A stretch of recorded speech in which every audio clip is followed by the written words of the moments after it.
Alright, everybody, what's up? What's going on tonight? So, me and a friend of mine at work, we're having a discussion. Well, not really a discussion. We do this thing on Tuesdays and Thursdays where we ask each other random questions. And he posed one to me. How do you feel about the friend zone with a girl? And I was like, man, I've been there many times. In fact, I am there right now. And I said, I think it's pretty stupid. I mean, I don't understand it, And he said, well, let me tell you something about the friend zone. And I'm going to tell you guys exactly what he said. So, ladies, if y'all get pissed at this video, it's not because of me. I didn't say this stuff. He said it. So this is what he said. He said, okay, the friend zone is the most petty, made up thing that you can do, that a woman can do to a man that really likes her. He said that what they do is, they've already thought about getting with you, be it a relationship or just physical. He said they've already put that in their head. They've already been thinking about that. But they're going to friend zone you because they've got 10 to 15 other dudes all lined up in a row. And you're the friend now. They make that choice for you. You don't get a say in it. And he said they're going to take all the crap that they get from these 10 to 15 dudes in their phone, and they're going to dump it all on you. Talk about all of them, dump all that negative energy straight onto you because you're the friend that's always going to be there to listen. And they're going to keep you on standby for that purpose only. And you'll basically become like a last resort, like the dog at the pound that nobody wants.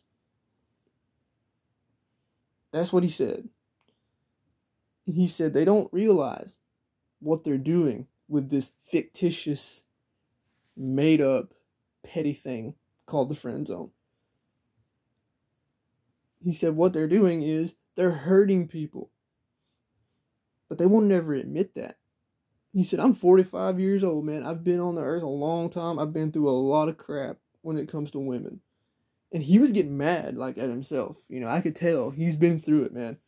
Because you know how you hear somebody talk and they start to get stern when they're talking about something like this? They're getting mad at themselves because all the memories in here are starting to come out and they're projecting it. They start projecting that anger out that they're holding inside.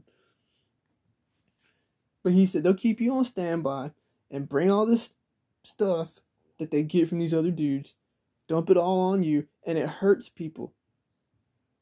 And he said, ladies out here that are doing this to the good ones, like me and him, y'all deserve all the crap these other dudes are giving you because you ain't got time for the good one that's on standby. And he said, ladies want to talk about them being on the back burner? It's worse for us. And here's another thing he said. He said, women will never have to worry about not being wanted. Because all they got to do is open a little something called the legs. And there'll be a line of dudes just waiting for that entry fee. Whatever that entry fee is. But he said, man, that's the most fictitious, made-up, petty thing a woman can do to a good man. And they wonder why they can't find the good one that they're searching for. It's because he's on standby as only the friend, which is a decision that they made for us. That's exactly how he worded it. There's a lot more cussing than what he was telling me. Because he was getting frustrated with himself. He was getting mad. And I was like, man, this guy, he carries it very well. You wouldn't know that he went through all that stuff. But he went through a lot. I can tell it. Excuse me. So, because I have too. I've been through a lot of shit with women too. And here's my thing. Here's the reasons that chicks don't like me. My mind. Well, not really my mind. I speak my mind. I will tell you exactly what I'm thinking. And I have no filter. I do not care about your feelings. Your feelings are irrelevant to me. Especially if you've done something to mine. I will make you feel like you're this tall. And then they're all like, you spend too much time playing your guitar. You care more about that guitar than you care about me. Yeah, well, my guitar's been here for the last 20 years. Where were you? You play those video games. No girl wants a gamer. I could walk around naked and they wouldn't do nothing, you know? And I told one female, I said, you know what? You've had 2 of them, right? She said, yeah. And I said, well, you ever think they're playing that video game because they're avoiding you?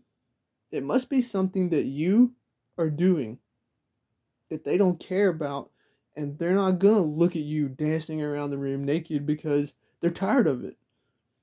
That video game offers them peace from all that. Just saying, you know. But he really did drop a lot of knowledge on me. I never thought about the friend zone that way before I talked to him about it. And there's no telling what other random questions I can make a video about that he's going to come up with next Tuesday and Thursday, you know?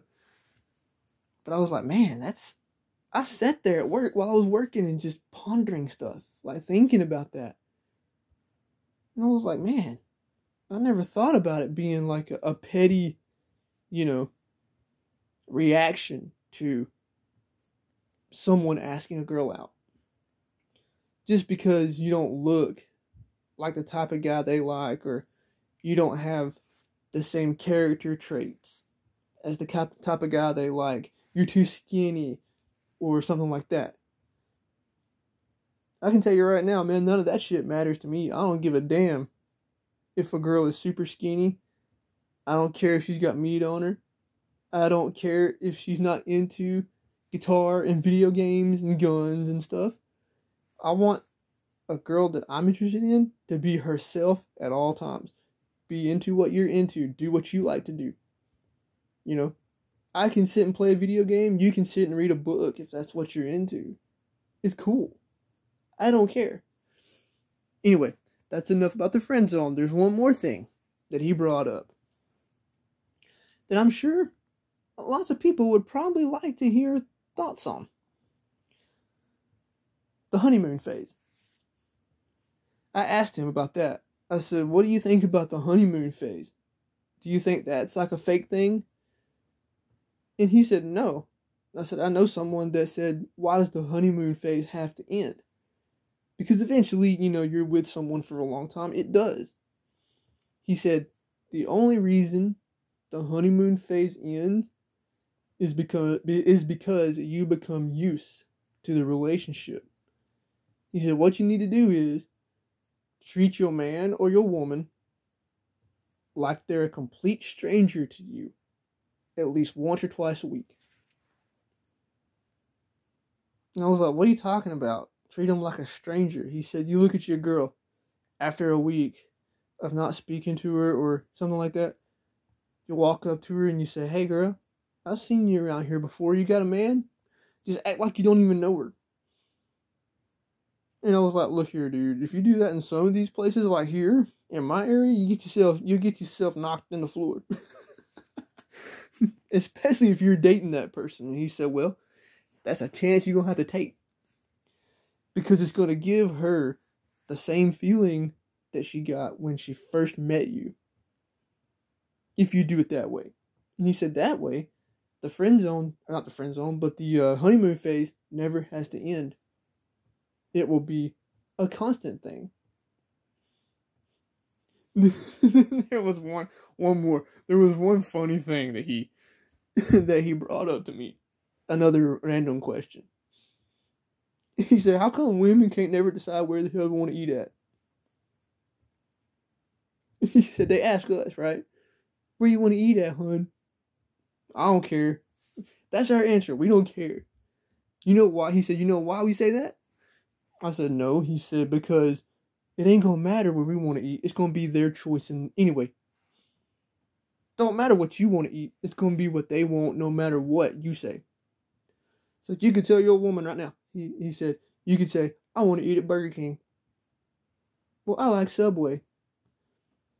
Well, I'd kind of like to have me a Whopper, you know. I'd like to have the club sandwich, the turkey club or whatever. And y'all will go back and forth like this. And she'll be like, well, we're just going to Subway. She don't give a damn what you just told her, you know. But he said, I'll never understand why it's so difficult for a woman to find out or figure out where she wants to eat at. Like they can be at home cooking for us. We'll eat whatever they cook for us. But when it comes to going out to eat, nothing that we want is good enough.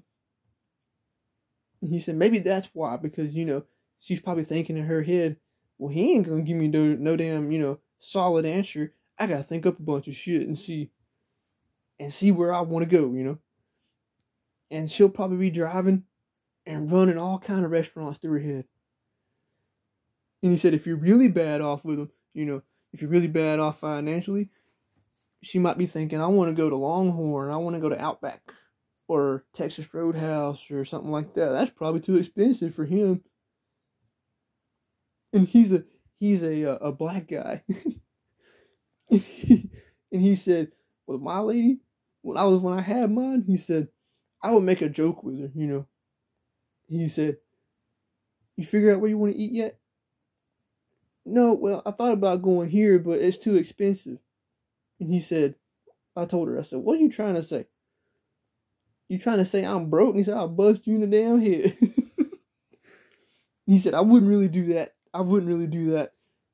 That was just something that, you know, he got it from Bernie Mac, pretty much. But he said, it's crazy how women can't figure out where we want to eat at. But you ask us, a man, we don't care. As long as we get food in front of us, we don't care where we go. And here's another thing, ladies. Here's another thing about us. Well, guys like me.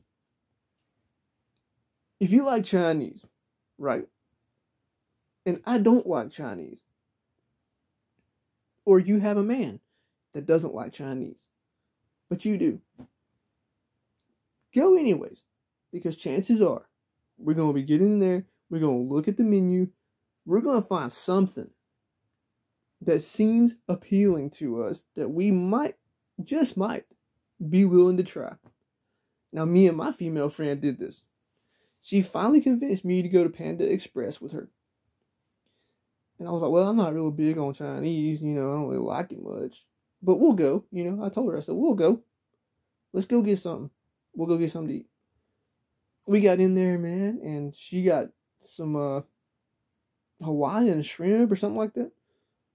And I seen on the menu Kung Pao chicken. And I was like, that sounds pretty good. So I ordered it. And dude, that was some of the best stuff I ever had. Like that dish didn't last 10 minutes in front of me, man. So yeah, I mean, sometimes if you don't like the kind of food you do, just take a chance. Guys and girls. If you're with your woman and she wants to go get something you don't like, take a chance. And look over that menu real good, because there's probably something on there that you're going to like. And it's going to make her happy. So, you know the old saying, right?